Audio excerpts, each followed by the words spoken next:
Shalom, sahabat Bible Study online CK7 yang Tuhan Yesus kasihi. Hari ini kita akan melanjutkan bahasan kita dari kitab Yeskel pasal yang ke-9 dengan judul Orang-orang Fasik di Yerusalem dibunuh.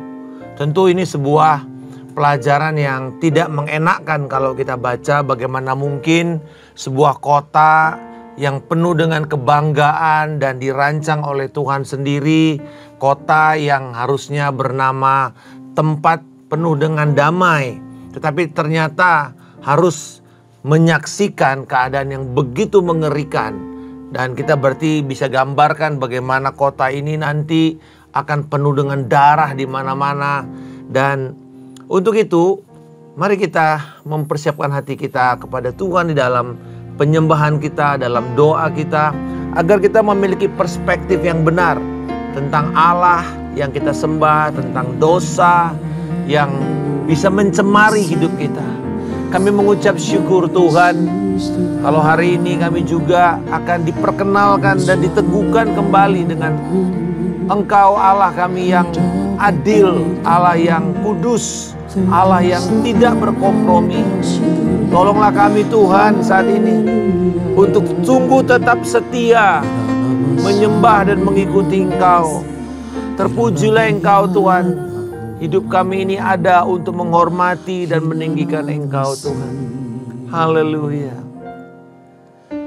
Seperti wanita mengurapimu, menangis di bawah kakimu. Demikian hidupku mau mengasihimu. Yesus, Engkau baik bagiku. Seperti wanita mengurapimu, menangis di bawah kakimu. Demikian hidupku mau mengasihimu.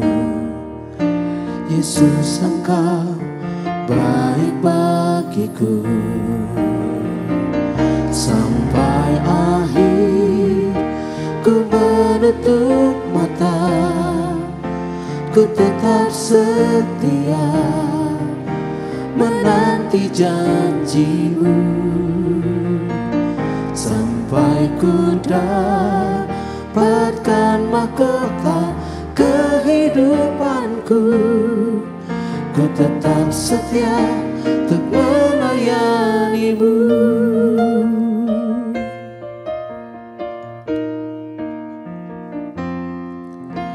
Seperti wanita mengurapimu, menangis di bawah kakimu. Demikian hidupku mau mengasihimu. Yesus, Engkau baik bagiku. Sampai akhir ku menutup mata, ku tetap setia menanti janjimu. Sampai ku dapatkan mahkota kehidupanku, ku tetap setia untuk melayanimu. Sampai akhir ku menutup mata, ku tetap setia menanti janjimu. Sampai ku dapatkan mahkota kehidupanku, ku tetap setia untuk melayanimu. Sampai akhir ku menutup mata, ku tetap setia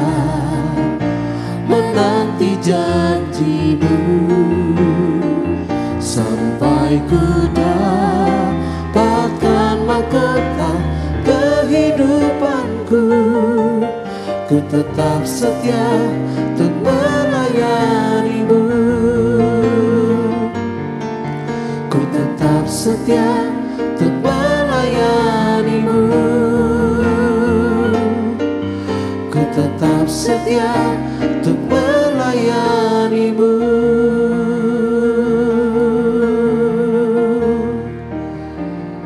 Ku tetap setia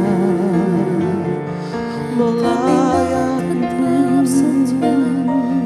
Tuhan, sampai akhir hidup kami. Iralah masyarakat-Mu, iralah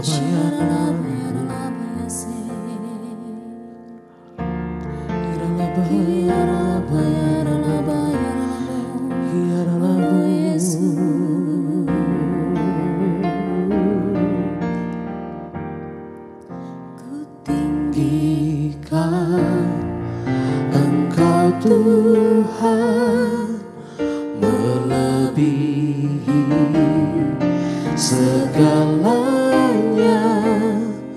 lebih dalam ku menyembah dalam roh dan kebenaran. Ku tinggikan Engkau Tuhan melebihi segalanya, lebih dalam ku menyembah dalam roh dan kebenaran selamanya.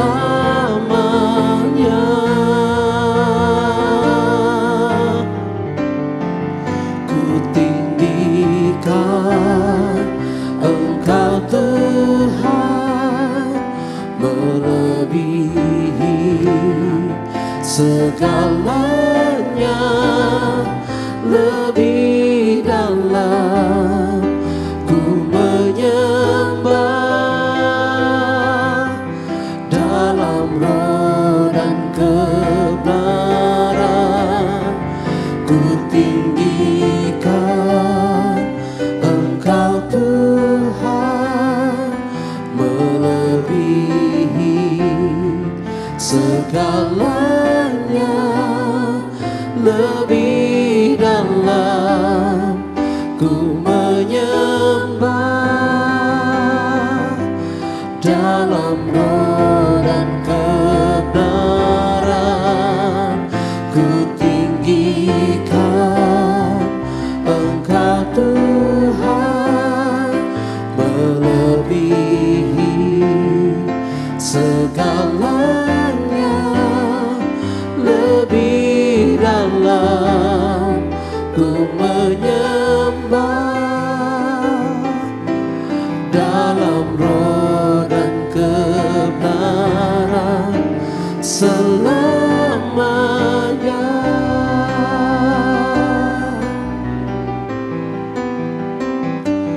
Dalam roh dan kebenaran selamanya.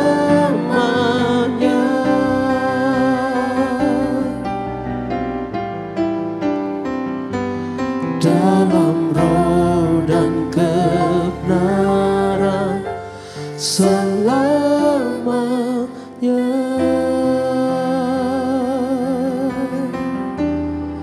Ya dalam mesin, ya dalam ya Thank you Lord. Haleluya. Kita dipanggil untuk terus hidup meninggikan Tuhan di dalam roh kekudusan, di dalam kebenaran Allah. Dan kita telah belajar bagaimana di dalam pasal yang ke-8 bahwa Yerusalem itu telah berubah menjadi tempat kekejian di mata Allah karena mereka mencampurkan penyembahan-penyembahan ritual-ritual kepada berhala-berhala, bahkan mengandalkan dewa-dewa selain daripada Yahweh Allah Israel untuk menjaga kota mereka. Dan yang paling mengerikan adalah bait suci dimasuki oleh semua berhala-berhala, mencampurkan berhala-berhala. Dan itu kemudian menjadi pencemaran, dan bahkan orang-orang tua-tua yang harusnya menjadi contoh, menjadi teladan, telah berbalik. Para penyembah-penyembah di bait suci berbalik membelakangi Allah dan mulai menghadap kepada matahari, mulai menghadap kepada ciptaan dan bukan kepada pencipta untuk disembah. Dan ini menjadi kekejian. Lalu kita akan melihat di dalam pasal 9 ini bagaimana tanggapan Allah terhadap kekejian bait suci Yerusalem. Kalau kita mulai melihat di sini bahwa hukuman akan dimulai di bait suci dan para penyembah berhala utama, yaitu 25 orang yang sedang menyembah matahari. Dan kita melihat di sini bahwa ini memiliki sebuah kemiripan walaupun tidak sepenuhnya, bahwa di dalam kasus Ratu Atalia di dalam 2 Raja-Raja 11 yang mencemari bait suci, dia diseret keluar dari bait suci, lalu kemudian dieksekusi supaya darah dari Ratu Atalia itu tidak mencemari bait suci. Karena ada orang yang sedang dihukum oleh karena dia mencemari, tetapi itu mesti ditarik keluar dari bait suci. Tetapi kalau kita melihat di dalam Yeskiel pasal yang ke-9, bait suci itu sudah tercemar oleh penyembahan berhala. Sehingga Allah sendiri tidak berkeberatan untuk mencurahkan penghakimannya di bait suci itu sendiri. Ini kan seperti sebuah paradoks. Bagaimana mungkin yang Allah sudah berikan sebagai tempat di mana dia mendapatkan penghormatan tertinggi pada waktu bait suci itu didedikasikan oleh Salomo. Kita tentu tahu bahwa Tuhan tidak bisa dimasukkan ke dalam satu tempat karena dia lebih besar daripada semua itu. Tetapi dia memberikan perkenaan. Tetapi pada kasus ini kita melihat Tuhan sudah mengatakan tidak bisa. Kemuliaanku sudah kuangkat dari sini dan siaplah penghakiman turun. Karena mereka telah menajiskan tempatnya yang kudus. Nah, saudara melihat di sini kemudian di dalam ayat yang ke-8 pembantaian mulai terjadi. Dikatakan mereka melakukan pembunuhan, waktu itu aku ditinggalkan sendirian. Aku sujud dan berseru kataku, "Oh Tuhan Allah, apakah engkau memusnahkan seluruh sisa Israel saat engkau mencurahkan amarahmu atas Yerusalem?" Kita melihat bahwa Yeskiel merasa seperti ditinggalkan sendirian. Ia mulai takut bahwa ia benar-benar sendirian. Tidak ada lagi sisa Israel seperti yang ada di dalam nubuatan Yesaya. Dia berkata, "Tuhan, kenapa engkau membinasakan dan tidak menyediakan sisa Israel yang menjadi orang yang bertekun bersama-sama?" Yeskiel merasa ditinggalkan sendiri. Dan jawaban Tuhan atas pertanyaan Yeskiel ini tampaknya adalah, "Ya, memang aku meninggalkan engkau." Kita lihat ayat 9. "Kesalahan kaum Israel dan Yehuda sangat besar, sehingga tanah ini penuh darah dan kota ini penuh ketidakadilan. Sebab mereka berkata, Tuhan sudah meninggalkan tanah ini dan Tuhan tidak melihat." Dengan kata lain, Tuhan tidak lagi peduli. Karena itu aku tidak akan merasa sayang dan tidak kenal belas kasihan. Aku akan menimpakan tingkah laku mereka atas kepala mereka. Berarti Tuhan di sini benar-benar memberikan penghakiman dan kehancuran Yerusalem yang disaksikan Yeskiel ini merupakan tanda, karena ini kan masih penglihatan. Dan ini merupakan tanda dari kehancuran kota Yerusalem yang sesungguhnya, yaitu pada saat bangsa Babel pada tahun 586 sebelum Masehi, mereka datang dan merampok, merusak, menghancurkan bait suci, mengambil barang-barang yang menjadi perhiasan bait suci. Dan kemudian kita tahu bahwa di sini ada nubuatan tentang gambaran 6 penjaga 6 orang laki-laki yang datang dari jurusan pintu gerbang atas di dalam ayat yang kedua. Dan 6 orang ini yang membawa pentungan itu, membawa gada itu, kemudian menggambarkan tentang pasukan Babel walaupun mereka tidak persis sama. Dan perbedaan ini berarti bahwa kita tidak bisa berasumsi ya.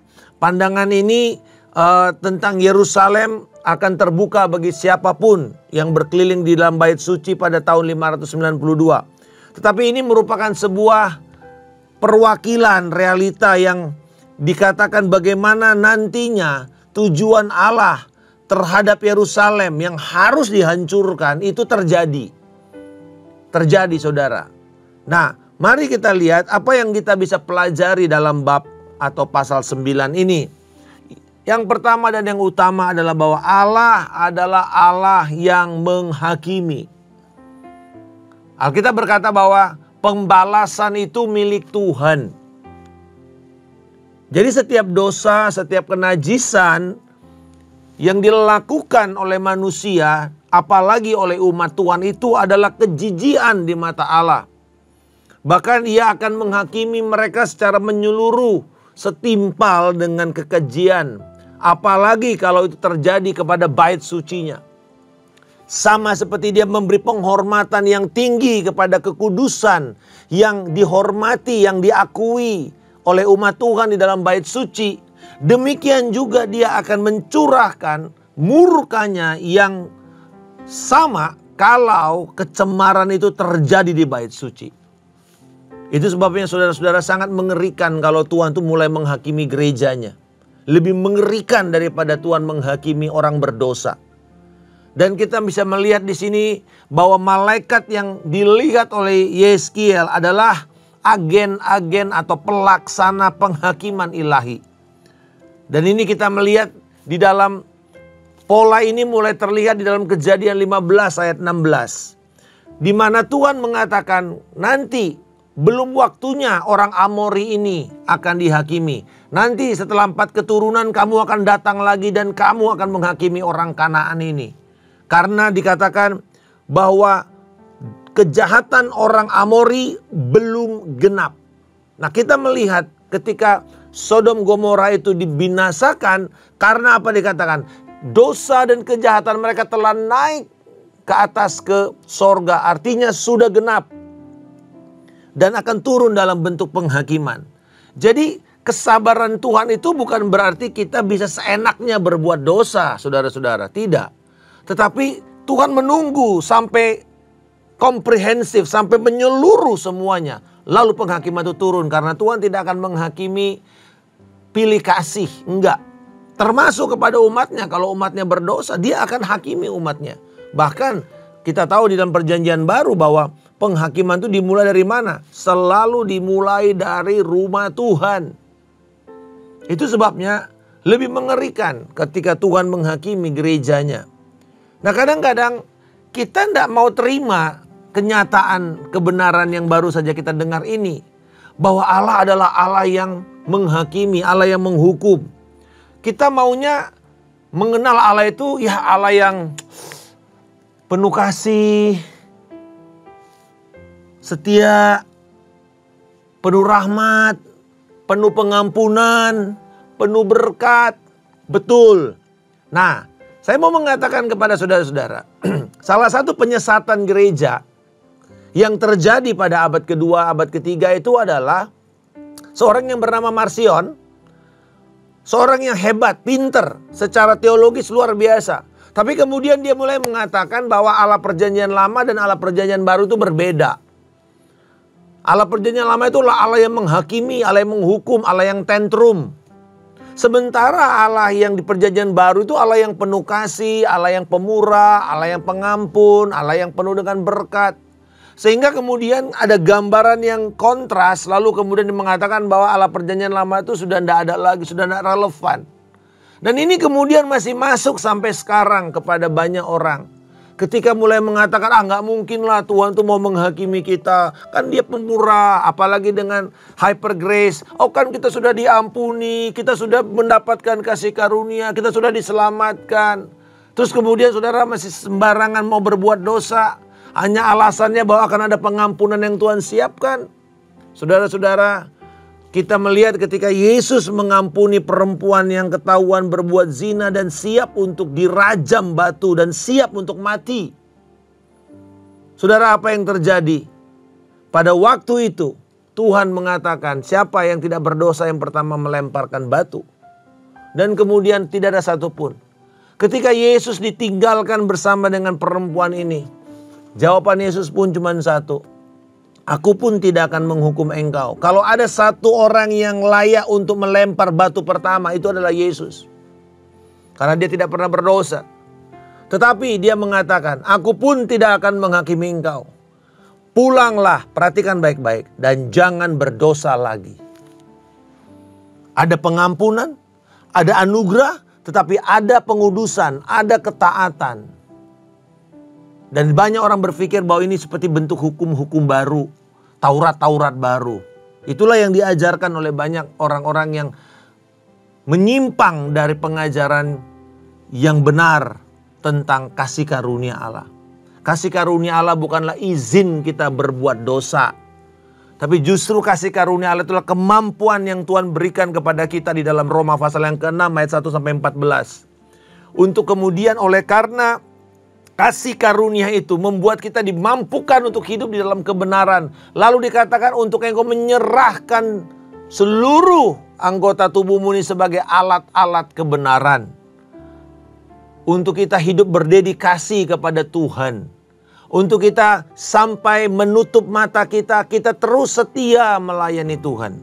Nah saudara-saudara, seringkali kita mau menolak kenyataan bahwa Allah itu ternyata memiliki sisi di mana dia betul memberkati orang sampai 1000 keturunan. Tetapi dia juga tetaplah Allah yang adil. Yang memberi penghakiman terhadap dosa dan kecemaran. Kekudusan Allah tetap bertentangan dengan kecemaran dosa. Ada satu orang mengatakan begini kepada seorang pendeta. Pak pendeta, kalau saya masuk surga boleh nggak saya minta sesuatu kepada Tuhan? Dan pendeta ini mengatakan, ya, boleh saja. Kamu mau minta apa? Dia bilang, Tuhan, nanti kalau saya masuk surga saya mau tanya sama Tuhan. Tuhan, boleh nggak saya bubarin bubarin neraka? Tutup aja tuh neraka. Pendeta ini bilang, bagus juga ya permintaan kamu. Tetapi mungkin jangan-jangan kamu juga gak masuk surga. Emang kamu yakin bahwa kamu masuk surga lalu kamu punya hak untuk membubarkan neraka? Bapak ibu saudara-saudara sekalian, neraka itu diciptakan Tuhan untuk membuat penghakiman Allah itu menjadi dan keadilan Allah itu dinyatakan secara sempurna di sana. Kehadiran Allah di neraka itu adalah kehadiran Allah sebagai Allah penghukum, Allah yang adil, Allah yang akan memastikan tidak ada satu orang yang bisa loncat dari neraka ke sorga. Gak ada. Sekali orang itu masuk ke dalam neraka, terpisah selama-lamanya di dalam kekekalan. Tidak ada yang namanya kemudian dia bisa ditebus dengan berbagai macam upaya untuk pindah ke neraka, ke sorga. Tidak ada, saudara. Itu sebabnya kita mesti menyadari akan kekudusan Allah ini. Lalu kemudian bagaimana sikap yang tepat terhadap penyembahan berhala, baik di dalam gereja maupun di luar gereja. Nah, kita melihat di sini bahwa terhadap orang-orang yang belum mengenal Tuhan, terhadap orang-orang yang belum mengerti kebenaran di luar daripada kebenaran firman, belum pernah mengalami kelahiran baru, kita di dalam mempertahankan kekudusan tidak boleh bersikap agresif terhadap pemeluk agama lain. Lalu mengatakan di luar kita mereka semua kafir, lalu memulai kita binasakan, kita bunuh. Seperti waktu konsep orang Kristen pada masa perang salib. Di luar kekristenan harus dibunuh, harus dibinasakan. Tidak, saudara-saudara. Mari kita melihat cara yang paling tepat secara Alkitab di Perjanjian Baru itu adalah di dalam Kisah Rasul pasal yang ke-17. Ketika Rasul Paulus pergi ke kota Athena. Kita tahu Athena itu penuh dengan patung-patung dan dewa-dewi yang disembah, dikumpulkan oleh semua orang-orang Yunani untuk menyembah. Itu tempat yang begitu suci. Tetapi kemudian di situ dia lihat dia lihat penyembahan berhala, tokoh-tokoh penyembahan berhala. Lalu dia lihat sebuah tulisan kepada Allah yang tidak dikenal. Dan pada waktu dia berdiri dan di depan majelis Areopagus atau di bukit Mars itu, saudara tahu bahwa di situ itu orang-orang yang seperti parlemen gitu ya. Wakil rakyat yang udah nggak punya lagi kepentingan ekonomi, udah kaya, udah tenang hidupnya, udah makmur. Lalu dia mulai berpolitik gitu, mulai berfilsafat. Lalu mereka mulai dengar, apa pengajaran baru yang kamu mau sampaikan? Di situ Paulus tidak marah-marah, tidak mencaci maki dewa-dewa mereka, enggak. Tetapi memakai apa yang menjadi titik masuk. Ya, titik masuknya itu adalah pernyataan yang dia temukan di sebuah kuil kepada dewa yang tidak kami kenal, dewa yang tertinggi. Nah, di situ dia masuk sebagai perkataan penebusan, dan dia bilang bahwa yang kamu tahu dewa yang tak kamu kenal ini telah menyatakan diri di dalam Kristus Yesus yang aku sembah.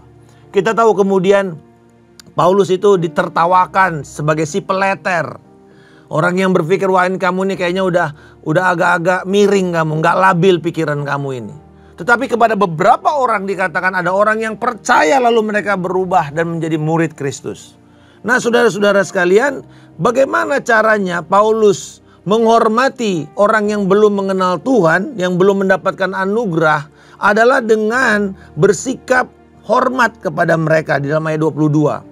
Tetapi ketika dia melihat penyembahan berhala terjadi di lingkungan gereja, terjadi di lingkungan orang percaya, terjadi di jemaat Tuhan, oh saudara-saudara, dia tidak ampun, tidak kasih ampun sama sekali.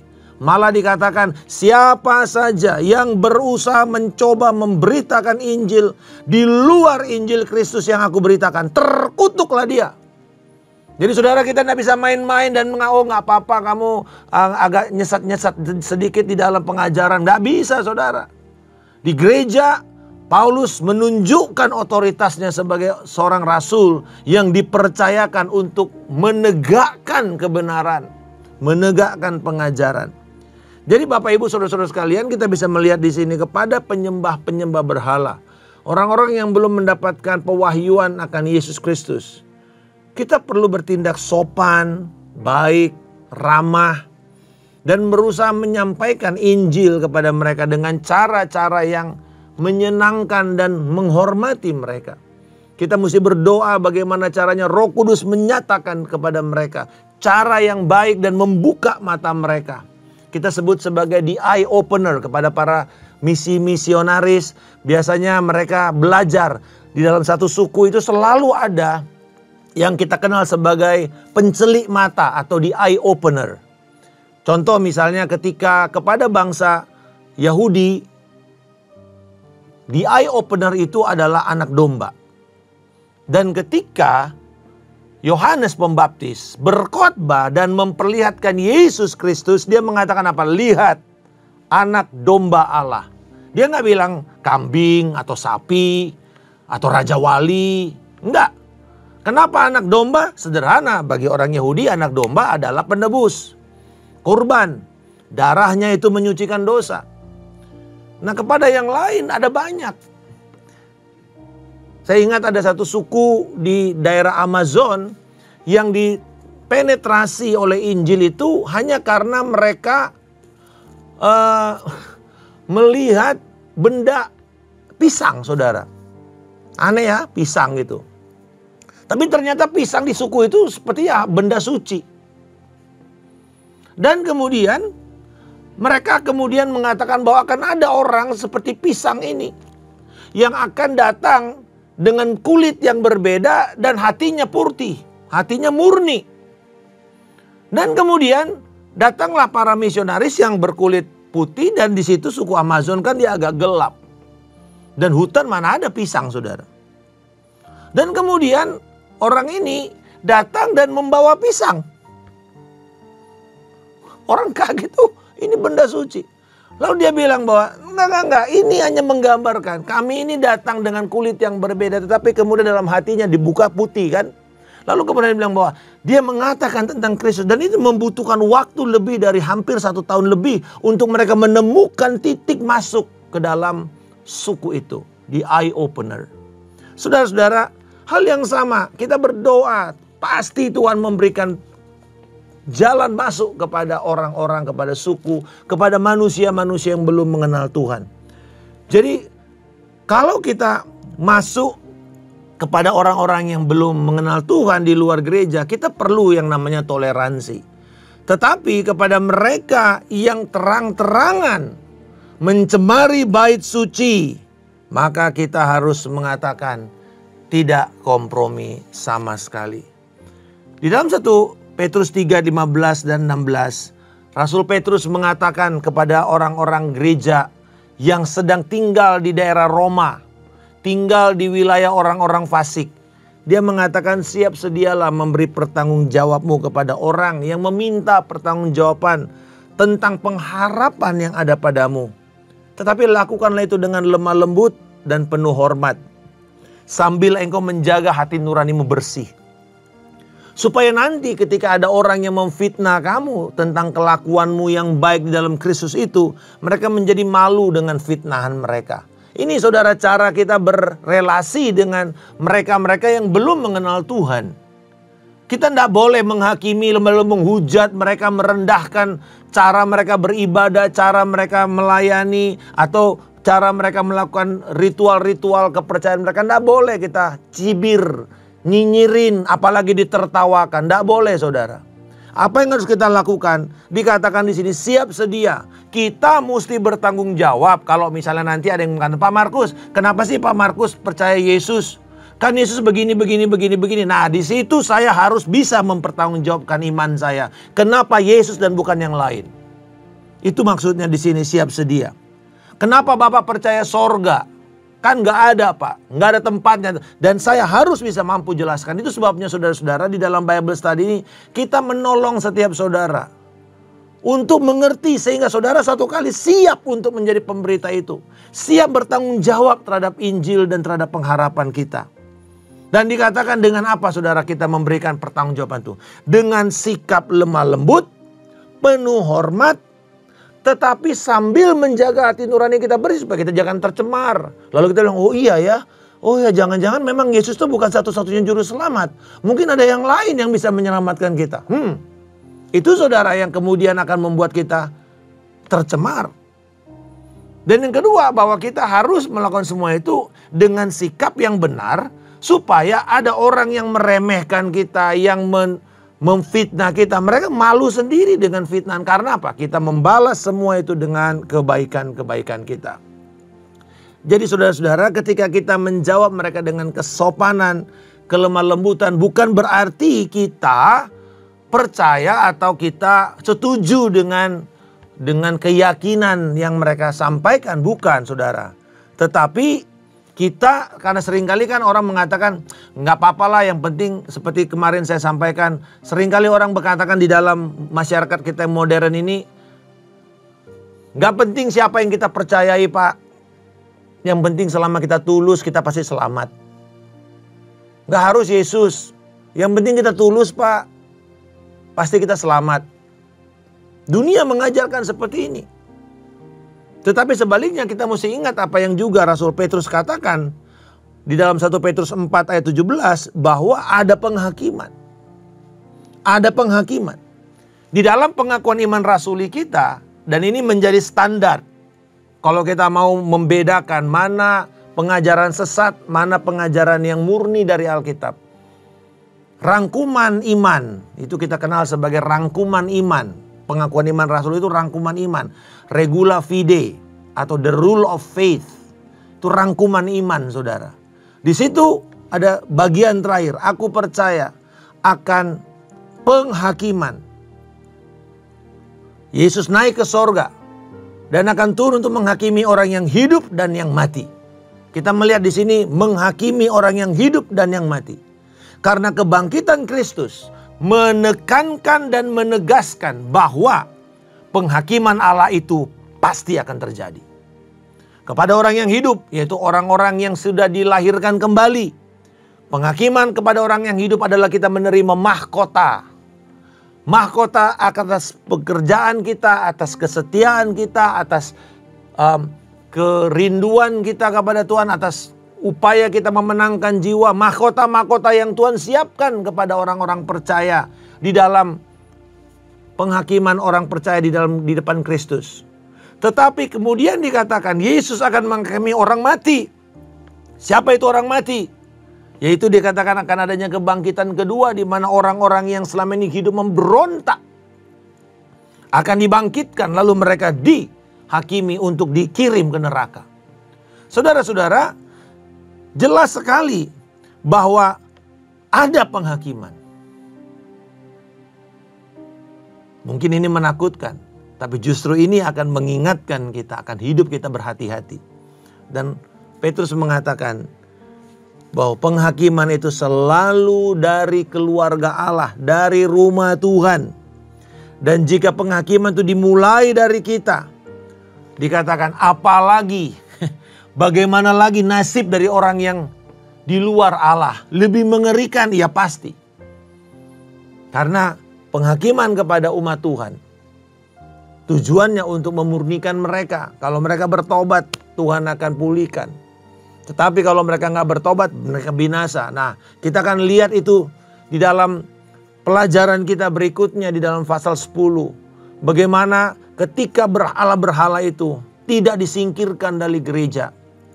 Kita akan melihat betapa mengerikannya nasib daripada gereja.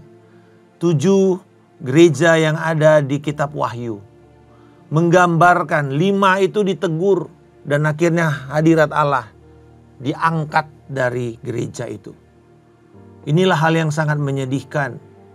Gereja-gereja di barat, di Eropa, di Amerika, hanya karena mulai melakukan, mentolerir dosa masuk ke dalam gereja dan pengajarannya. Maka di situ kemuliaan Allah mulai meninggalkan tempat itu. Mungkin masih ada ritual, mungkin masih ada ibadah, tapi kehadiran Kristus sudah tidak ada di sana. Kehadiran Kristus salah satunya diperlihatkan dengan berita firman Kristus dikotbahkan dengan murni, dengan setia. Dijelaskan firman itu dengan setia. Bukan pakai ide kita lalu kita masukin ke dalam ayat ini. Lalu kita ajar mereka. Bukan. Tapi kita menyelidiki apa yang dikatakan oleh firman Tuhan. Dan menjelaskan itu kepada jemaat. Supaya kemudian kita bisa bertindak di atas firman itu dalam ketaatan. Inilah caranya kita menjaga kemurnian iman kita. Saudara-saudara sekalian, hari ini kita sudah belajar bagaimana Allah bersikap kepada dosa kecemaran. Tidak ada kompromi. Dan kepada kita umat Tuhan, kalau kita khotbah seperti pendeta yang khotbah, aduh khotbahnya keras banget Pak. Kalau itu di gereja dan itu untuk menegur jemaat, itu wajar. Tapi kita tidak boleh memaki-maki atau merendahkan, meremehkan, mentertawakan orang yang belum kenal Tuhan. Dengan setiap kepercayaan mereka, tidak boleh. Karena mereka belum mendapatkan pewahyuan itu. Tapi kita yang sudah mendapatkan kebenaran, kita harus bertanggung jawab untuk mau dididik dan disucikan. Terima kasih Tuhan. Biarlah kiranya kebenaran ini akan menyadarkan kami bahwa kami menyembah Allah yang penuh kasih, tapi juga Allah yang tidak berkompromi. Biarlah ini Tuhan bukanlah membuat kami menjadi semakin takut, tapi semakin mencintai Engkau, mempersiapkan hidup kami. Kuduskanlah umat-Mu lewat firman senantiasa sebagaimana janji-Mu bahwa Engkau menguduskan mempelai-Mu itu dengan perkataan-perkataan Kristus, dengan firman-Mu sendiri. Dan hari ini kami menerima pengudusan itu Tuhan lewat firman-Mu yang kami percayai dan kami pelajari. Kiranya Tuhan memberkati Engkau dan Tuhan memelihara Engkau. Tuhan akan membuat wajahnya senantiasa bersinar atas Engkau dan memberikan Engkau kasih karunia yang melimpah. Tuhan menghadapkan wajahnya dan memberikan engkau damai sejahtera yang melampaui akal dan pikiran. kasih karunia dari Allah Bapa, cinta kasih dari Tuhan kita Yesus Kristus, persekutuan yang indah, erat dan manis dengan Roh Kudus, menyertai engkau dari hari ini sampai Tuhan Yesus Kristus datang menjemput kita di awan kemuliaan dan membawa kita memerintah dalam kerajaan damai-Nya hingga kekal selama-lamanya. Di dalam nama Tuhan Yesus Kristus kami telah berdoa dan mengucap syukur. Haleluya. Amin. Tuhan Yesus memberkati. Sampai bertemu di kesempatan berikutnya. Shalom.